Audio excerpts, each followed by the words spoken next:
અટાલી નજીક પતંગની દોરીથી ગળું કપાઈ જતા યુવક ગંભીર રીતે ઘવાતા તેને સારવાર હેઠળ ખસેડવામાં આવ્યો હતો.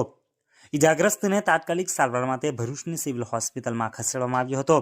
સમગ્ર બનાવ અંગે પ્રાપ્ત થતી માહિતી અનુસાર રાત્રિના સમયે વાગરા તાલુકાના દહેજના અટાલી ગામ નજીક પતંગની દોરીથી ગળું કપાઈ જતા રણજીતભાઈ નામના ઈસમને 6 સ્ટીચ લેવામાં આવ્યા હતા. ભરૂચ જિલ્લામાં પતંગની દોરીથી ગળા કપાઈ જવાની આ બીજી ઘટના સામે આવી છે. પતંગોત્સવ દરમિયાન બહાર નીકળતી વેળાએ સાવચેતી રાખવી આવશ્યક જણાઈ રહી છે. રાત્રિના સમયે દહેજના અટાલી નજીક પતંગની દોરીથી ગળું કપાઈ જતા ગંભીર રીતે ઇજાગ્રસ્ત થયેલ યુવકને ભરૂચની સિવિલ હોસ્પિટલમાં સારવાર હેઠળ ખસેડવામાં આવતા રણજીતભાઈ નામના ઈસમને 6 સ્ટીચ લેવામાં આવ્યા હતા. જિલ્લામાં પતંગની દોરીથી ગળું કપાઈ જવાની આ બીજી ઘટના સામે આવી છે.